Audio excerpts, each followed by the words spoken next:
Najlepša hvala, da lahko sodelujem na tem posvetu tudi s prispevkom, ki se navezuje na tematiko vode. Namreč v že večkrat omenjenem poročilu EASAC, poročilu o regenerativnem kmetijstvu je tudi poglavje o vodi in sicer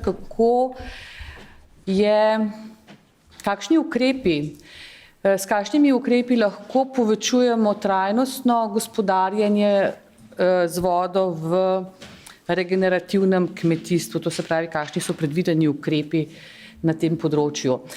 Zdaj, če pogledamo, kaj lahko naredimo za boljšo izrabo padavinske vode v kmetijstvu, se lahko ozremo kar samo v zgodovino, namreč naši predniki so tradicionalno vedeli, kaj morajo narediti za to, da so vodo, ki je padla na površino tal, potem to tudi čim bolj zadržali.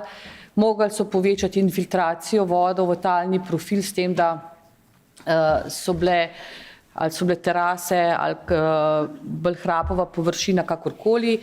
Potem povečevanje zadrževanja vode v tleh, če tla sama po sebi niso bila dovolj glinena oziroma so pač dodajali organsko snov, preprečevanje izhlapevanja z raznimi oblikami zastirke, tradicionalno z organskimi, v modernejšem času tudi s plastiko, ki pa nam zdaj seveda povzroča dodatne probleme, ko govorimo o ostankih mikroplastike že v vseh sistemih, kar jih poznamo, in pa prekinitev kapilarnega premeščanja vode, iz plit v obdelavo.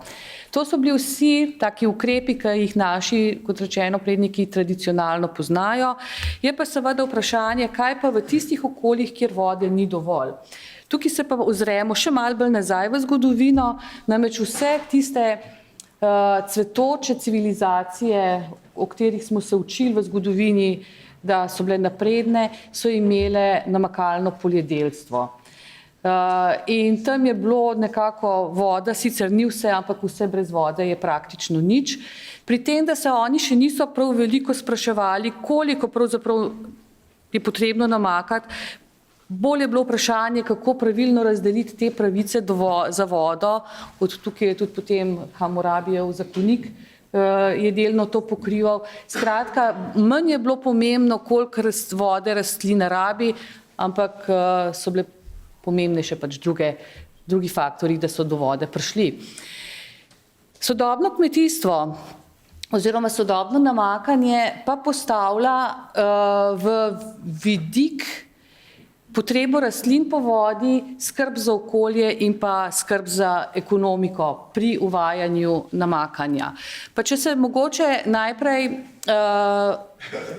obrnemo k kakovosti vode, tukaj mislim predvsem kakovost podzemne vode, zaradi tega, ker nitrat, ki izhaja iz kmetijstva, je eden glavnih onesnaževalcev podzemne vode in problem, če je to vodni vir za pitno vodo. No in tukaj je primer poskusa, ki smo ga imeli v Prekmurju, namreč namakana koruza pa nenamakana koruza ob vseh ostalih agrotehničnih ukrepih enako. Vidimo, kako velik pridelek na namakani v primerjavi z nenamakano.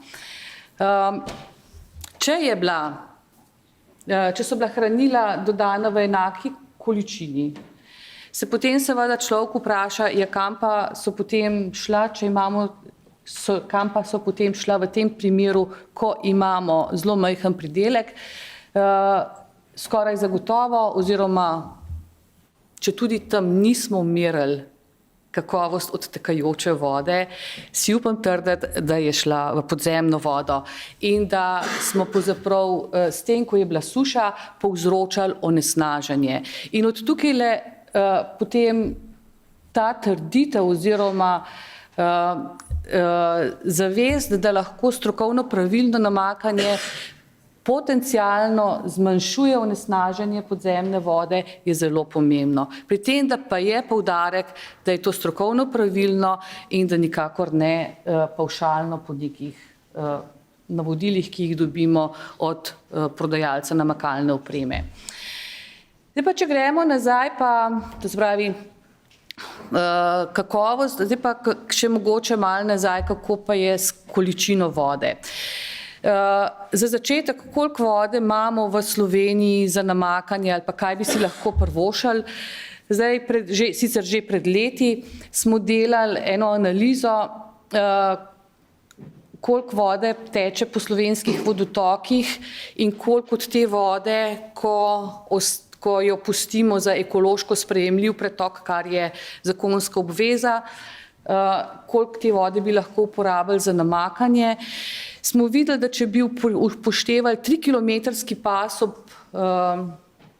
rekah, pa upoštevali približno 100 metrov višinske razlike, kar je tako ekonomsko zelo sprejemljivo namakanje glede porabe elektrike, bi lahko namakali, to se pravi, ta voda dosegla lahko 63.000 hektarov kmetijskih površin. To je ogromno, seveda. Edino, kar se moramo zavedati, da pa nismo mogli upoštevati, da je del te vode uporabljen že od drugih uporabnikov, ampak kljub vsemu, tudi če bi prišli samo na polovico teh površin, je to bistveno več namakalnih površin, kolikor jih imamo zdaj v Sloveniji, namreč tole v okvirčku, 10.000 hektarov namakalnih površin smo imeli pred leti, zdaj jih imamo pa 6.000, kaj se je vmes zgodilo, zakon je omogočil, da tiste nedelujoče namakalne sisteme, ki že dolgo ne delujejo, niso v funkciji, da jih lahko iz bilance odpišemo, tako da imamo zdaj uradno v bistvu 6.000 hektarov delujočih namakalnih sistemov, kar je seveda zelo malo in daleč od potencijala, ki bi ga lahko v Sloveniji imeli. Imamo še en res velik potencial, ki pa je tudi slabo izkoriščen, namreč naše akumulacije.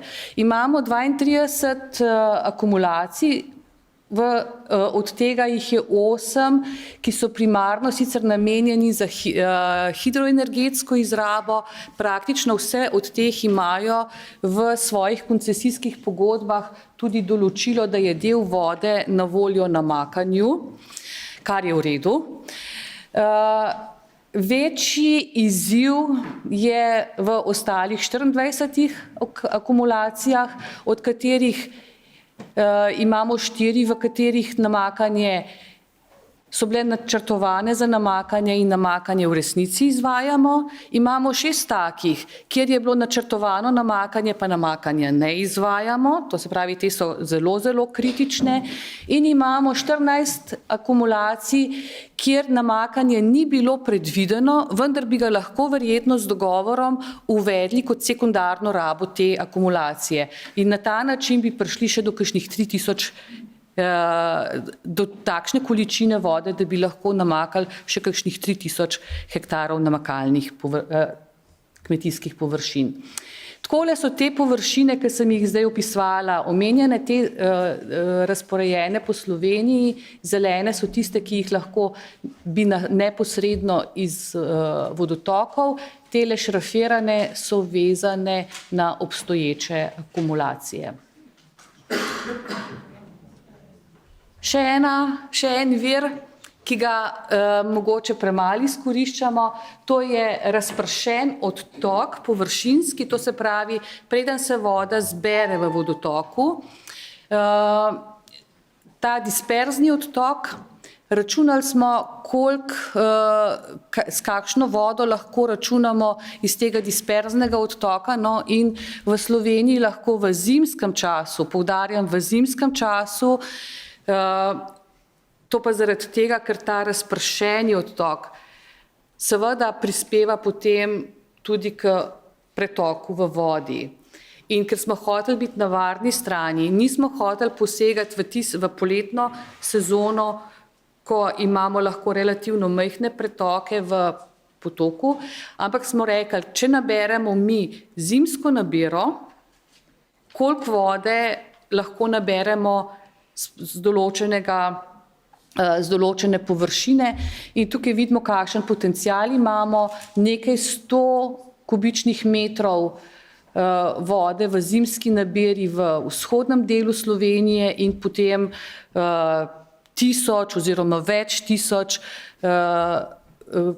kubičnih metrov z enega hektara po zimi naberemo v zahodnem delu oziroma tem bolj hribovitem delu Slovenije. Zato, da lahko vemo, kakšen potencial ima ta površinski odtok predstavlja za tiste manjše površine za namakanje, namreč ni rečeno, da zmeraj namakamo zelo velike površine, lahko imamo situacije, ko je neka kmetija, ki ima neke manjše površine, ima pa neko konfiguracijo terena, kjer bi lahko oblikovali neko manjšo akumulacijo. Je pa jasno, da pri vseh teh tudi manjših akumulacijah je pa treba slediti zakonitostim varne gradnje in te pregrade morajo biti konstruirane na ta način, da ne predstavljajo nevarnosti v okolju. Ko mi zberemo vodo oziroma jo imamo v nekem vodotoku, se pa lahko začnemo pogovarjati, kako bomo pa zdaj to vodo porabljali na tako učinkovit način, da bomo imeli čim manjšo porabo vode. Prvo je, da govorimo o načinu namakanja, to se pravi, če se le da namakamo s tehnikami, ki so bolj učinkovite. Pri tem je kapljično namakanje bistveno bolj učinkovito, ima manjše izgube, kot je namakanje z razpršilci. Seveda so kulture, ki bodisi čisto tehnološko ne prenesejo kapljičnega namakanja ali pa ne prenesejo namakanja z razpršilci, to se pravi, da je namakanje delno povezano tudi s samo tehnologijo pridelave. Po drugi strani je pa tale slika, ki je mogoče za Slovenijo zaenkrat čisto nepredstavljiva, ampak vse je odvisno od ekonomike, a ne da, ali bi si lahko privoščili, da bi namakali koruzo kapljično. Zdajle vsi rečemo ne, zagotovo. Vprašanje pa je, kaj bo prinesel razvoj. Organizacija namakanja v smislu, ali gremo v javni namakalni sistem ali zasebni namakalni sistem, oboje to pozna zakon. V javnem namakalnem sistemu, kjer je praviloma več uporabnikov, tukaj je primer Kalce Naklo, zelo veliko uporabnikov, sistem je velik 265 hektarov, namaka se iz reke Krke, črpališče je konkretna stavba s konkretnimi cevovodi, vsak kmet, vsak uporabnik dobi potem na svojo parcelo ali pa na sklop svojih parcel priključek. Kar je pomembno, je, da so ti uporabniki organizirani v sistem porabe vode, ki traja skozi 18 ur na dan in za oskrbovanje teh 265 hektarov rabimo 242 litrov vode na sekundo. To je manj kot 1 liter na sekundo na hektar. V primerjavi z zasebnimi namakalnimi sistemi, ki pridobivajo vodno dovoljenje praviloma na kapaciteto črpalke, ki jo imajo. In tako, ena taka pavšalna vrednost teh kapacitet, teh črpalk je 10 litrov na sekundo. Zaprosi za vodno dovoljenje prvi, zaprosi za vodno dovoljenje drugi, zaprosi za vodno dovoljenje tretji in tako naprej. Prvi namaka 1 hektar, 3, 2.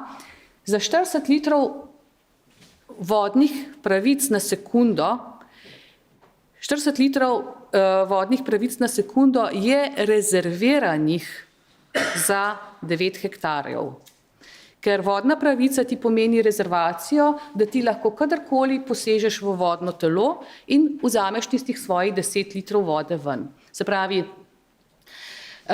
za tako majhno površino smo rezervirali 40 litrov vode na sekundo. Če bi bili tej organizirani v javni namakalni sistem, ki bi jih organiziral v turnuse, bi lahko s to vodo namakali 40 do 60 hektarov. Tako da vzpodbujati ljudi k sodelovanju, problem, zakaj imamo manj, saj imamo dovolj, oziroma glavnina je seveda javni namakalni sistemi, ampak problem so predvsem tem zasebni namakalni sistemi na relativno majhnih vodotokih, ko je ta kapaciteta vodnega zelo hitro porabljena. Naslednja zelo pomembna zadeva je, da vodo v tleh merimo, da ne namakamo na pamet. Naslednja zelo pomembna zadeva je, da poznamo rastlino, da vemo, kdaj so njene faze, ko nujno potrebuje vodo, pa kdaj jo lahko malo manj namakamo. In tukaj smo delali poizkuse in smo dobili zelo dobre rezultate. Naslednja zelo pomembna zadeva, tukaj si bom pa vzela 10 sekund več, je, da lahko damo uporabnikom namakalnih sistemov servis, da jim ni potrebno računati, kalkulirati, razmišljati, kdaj in kako namakati sami, ampak da to naredi servis, ki ga trenutno oziroma ki ga podpira država in je trenutno na strani ARSA. Sistem se imenuje Sistem za podporo odločanju o namakanju. Kmet da svoje podatke in dobi preko aplikacije nazaj podatek, kdaj in koliko mora namakati. Na ta način smo preračunali oziroma smo ugotovili v pilotnem projektu, da prihranimo lahko do 25% vode, ki bi jo sicer porabili za namakanje. In pa še ta zadnja zadeva, ali lahko porabljamo vodo iz čistilnih naprav za namakanje. V poročilu je to omenjeno. Pri nas je zaenkrat mislim, da tudi družba še rahlo rezervirana, vendar pa raziskovalna aktivnost v tej smeri že močno deluje. Na čistilni napravi Ajdovščina imamo postavljene poskuse, kjer ugotavljamo, kaj bi bilo, če uporabljamo vodo iz čistilnih naprav za namakanje, kajti tudi ta voda predstavlja precej velik potencial za namakanje v Sloveniji. Moram pa reči, da nam pa na tem področju čaka pa še precej izzivov. Še posebej zaradi tega, ker prihajajo nova onesnažila, katerih delovanje še ne poznamo preveč dobro in katerih razporejanje v sistemu še ne poznamo preveč dobro. To so ta moderna onesnažila. Najlepša hvala.